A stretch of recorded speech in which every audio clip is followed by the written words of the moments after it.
उसने बोला इन्ना लिल्लाहि व इन्ना इलैहि राजिऊन। वो पढ़ा, उसने बेटी ने सुना, शेर ने सुना। इनको मरवाना तो कोई मुश्किल नहीं है, शेर इनको खुद मार सकता है, लेकिन उसमें क्या मजा है, मेरा भी शेर जैसा बेटा होता। ये जुमला मुझे इसके मुंह से बड़ा अच्छा लगा। हेलो, हम फिर हाजिर हैं एक और रिव्यू के साथ, और रिव्यू हम कर रहे हैं शेर की एपिसोड 28 और 29। दो एपिसोड शुक्र से इस हफ्ते आई हैं। कभी कभी ये लोग एक एपिसोड ही दिखाते हैं। एपिसोड में ज़्यादातर जो सीन्स हैं वो दिखाएं फैमिली से related.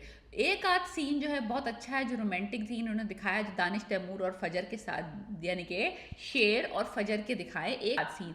But majority of the scenes जो हैं वो फैमिली मेम्बर्स किस तरह डेविस्टेटेड हैं आफ्टर जब फजर का और शेर का रिश्ता होने वाला फियास्को हुआ है, उसने उठा के उसको गाड़ी में फेंक दिया है, और उसके बाद उसके बाप ने कुल पढ़वा दिए, उसके गायबाना नमाज जनाजा पढ़वा दी है।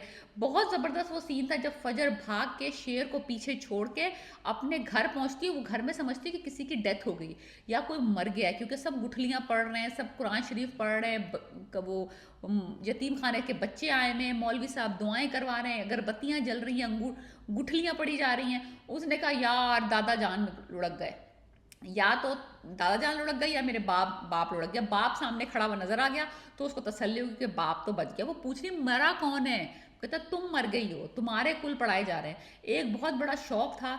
फिर वही वाला मसला हुआ, उसको घसीटता हुआ लेके गया और उसको बाहर फेंका। थैंकफुली शेर बाहर खड़ा हुआ था, उसको और आग लग गई शेर को देख के। उसने उसके मुंह पे दरवाज़ा बंद किया और अंदर जाके जो बहुत इम्पैक्टफुल जुमला उसने बोला इन्ना लिल्लाहि व इन्ना इलैहि राजिऊन।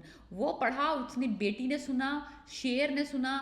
शेर बहुत डेवस्टेट, बेटी बहुत डेवस्टेट। जब आप ये पढ़ते हैं तो उसका मतलब होता है कि कोई गुजर गया दुनिया से है। उसके बाद उसने मौलवी साहब से कहा कि माफरत की दुआ करवाए। मरहुआ का नाम था फजर बिनते शुजात।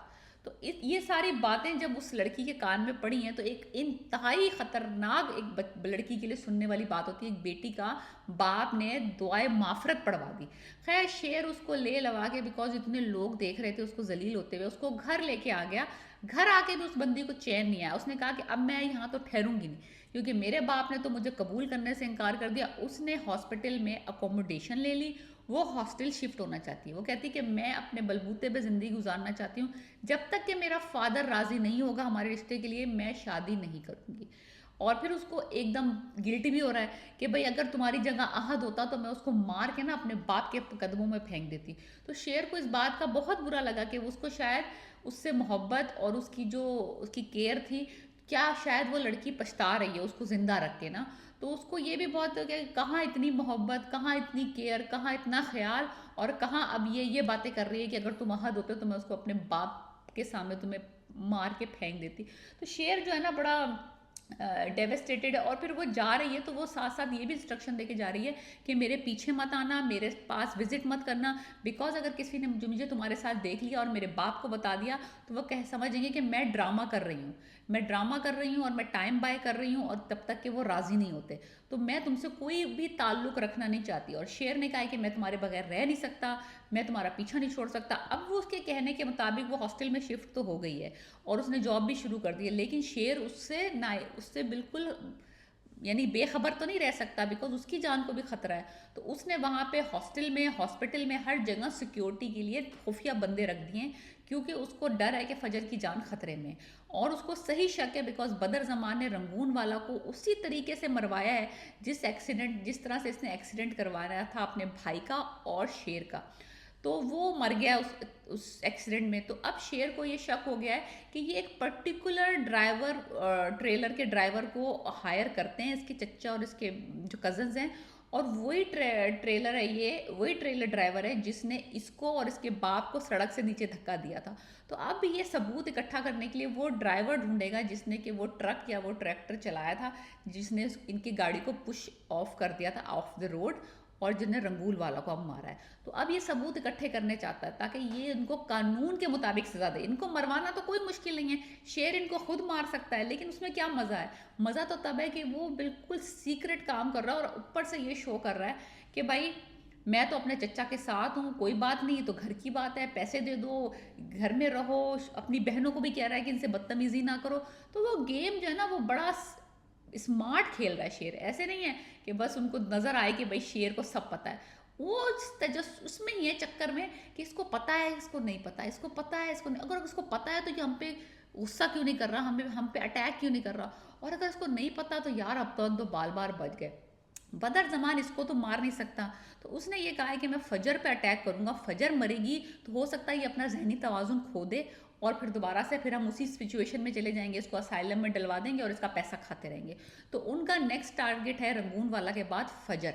तो फजर की जान को डेफिनेटली खतरा है। शेर ने उसके ऊपर सिक्योरिटी लगा दी है, हॉस्पिटल उससे मिलने जाता है, बड़ा ही रोमांटिक किस्म का सीन था वो। और शेर उसको कहती है प्लीज़ मत आओ, वो कहता है मैं नहीं, मैं सांस लेने तो थोड़ा सा मुझे लाइक मैं तुम्हें देखे बगैर मुझे सांस नहीं आती। बेहतरीन बेहतरीन सीन है। दो सीन आए मुश्किल से जो रोमांटिक हैं, बाकी तो लड़ाई मार धाड़ वाले सीन थे। और फिर ताज बीबी के साथ बहुत बुरा हुआ है, उसके जो बाप ने अपनी सारी प्रॉपर्टी अपने अकलौते बेटे को, समीर को, अपने बेटा जो छोटा वाला बेटा, उसका जो एक बेटा है समरा का बेटा समीर, उसके सारे नाम प्रॉपर्टी कर दी, इंक्लूडिंग वो ज़मीन जो कि शेर इनके हवाले करके गया जिस पे डिस्प्यूट हुआ था। अब ताज बीबी को तो गम लग गया कि मैंने तुम्हारी इज्जत बचाने के लिए अपनी ज़िंदगी बर्बाद कर दी, अगर मैं भी भाग जाती वक्त पे तो आज मेरा भी शेर जैसा बेटा होता। ये जुमला मुझे इसके मुंह से बड़ा अच्छा लगा जब उसने कहा ना कि मेरा बेटा, बिकॉज शी रियलाइज कि शेर इज़ अ गुड सन। अगर आज उसकी भी इस वक्त पे शादी होती तो शेर जैसा यानी कि ना वफादार साले औलाद उसके घर में भी होती। तो उसने रिकग्नाइज तो कर लिया कि शेर इज़ अ गुड पर्सन, लेकिन वो मानेगी नहीं बिकॉज दुश्मनी उसके बाप की मंगनी से हुई हुई थी, उसने इससे मंगनी तोड़ के इसी ज़मीन के पीछे दो शादियां की हैं और 3 बेटियां और 1 बेटा पैदा किया। वो तो मूव ऑन हो गया था शाहजमान, यही फंसी रही अपने भाइयों की और बाप की इज्जत बचाने के लिए। और अब वो उसको सिला इस तरह दे रहे हैं बाप के, उसकी ज़मीन, उसकी जायदाद, सारा कुछ पोते के नाम कर दिया है कि तुम आराम से खाती रहो, तुम्हें क्या मसला, तुम घर में बैठो चिल करो, जमीन वमीन सब मेरे पोते को जाएगी। तो ये तो बंदी बहुत आग पे लौट रही है। ड्रामे की जो दोनों एपिसोड्स थी बहुत बेहतरीन रही हैं, पूरा फैमिली डायनामिक्स का पता चला है, बहनें भी बहुत खुश हैं अपने भाई की वजह से, निकाह होते होते रह गया लेकिन it's okay, they all understand कि क्या सिनेरियो चल रहा है, क्या प्रॉब्लम्स चल रही हैं, शेर क्या कर रहा है, फजर क्या कर रही है, फैमिली डायनामिक्स दिखाई हैं। बहुत ही अंडरस्टैंडिंग फैमिली है शेर की, और उन्होंने सब फिगर आउट कर लिया कि भाई अगर हमारा बच्चा खुश है तो हम खुश हैं, वो निकाह करना चाहता है तो हम उसके साथ हैं, नहीं निकाह हो रहा तब भी हम शेर के साथ हैं। बिकॉज उन्होंने शेर के बगैर जिंदा रह के 1-1.5 साल देख लिया है कि उनकी ज़िंदगी शेर के सपोर्ट के बगैर और प्रेजेंस के बगैर कुछ भी नहीं है, क्योंकि ये बदर जमान और कमीना ग्रुप तो उनको तबाह बर्बाद करने पे तुला हुआ था। तो बहुत अच्छी स्टोरी चली है, मुझे तो अच्छी लगी है। यानी कि अगर कुछ लोग कहेंगे कि बहुत कम सीन दिखाए हैं रोमांटिक, क्योंकि कुछ लोग सिर्फ रोमांटिक सीन्स देखने के लिए ये ड्रामा देख रहे हैं, लेकिन आपको पूरी स्टोरी साथ लेके चलनी है। मज़ा तो तभी आता है ना कि जब आपको बाप का भी पता चले, चचा का भी पता चले, और जो उसकी 2 माएँ हैं उनका भी सिनेरियो समझ में आए कुछ। तो बहुत अच्छा चल रहा है, मुझे तो लगता है कि बड़ा मज़ा आया। मुझे 28 और 29 एपिसोड्स का मैंने रिव्यू किया है। आप मुझे बताएं कि आपको क्या लगता है कि थोड़े से रोमांटिक सीन्स कम थे? कम तो थे लेकिन जो 2-1 सीन थे बहुत अच्छे थे। एक हॉस्पिटल वाला सीन और एक वो सीन जिसमें वो उसको कह रहा होता है कि मैं तुमसे दूर नहीं रह सकता, प्लीज़ मत जाओ। और वो जब चली जाती है तो कहता है कि मेरी ज़िंदगी में अब तक जितने वाक़यात हुए हैं, आज तुम्हारा छोड़ के जाना उन सब पे भारी है। तो बेहतरीन किस्म के सीन्स थे, जो 2 थे सॉलिड सीन्स थे। तो हम अब एपिसोड 30 का देखते हैं कि आगे क्या होता है। मैं तो बहुत एक्साइटेड हूँ इस ड्रामे को लेके। आप मुझे कमेंट में बताएं कि आपको क्या लगता है कि एपिसोड 30 में होगा क्या, शेयर करेगा क्या एपिसोड 30 में। Okay, have a nice day, piece.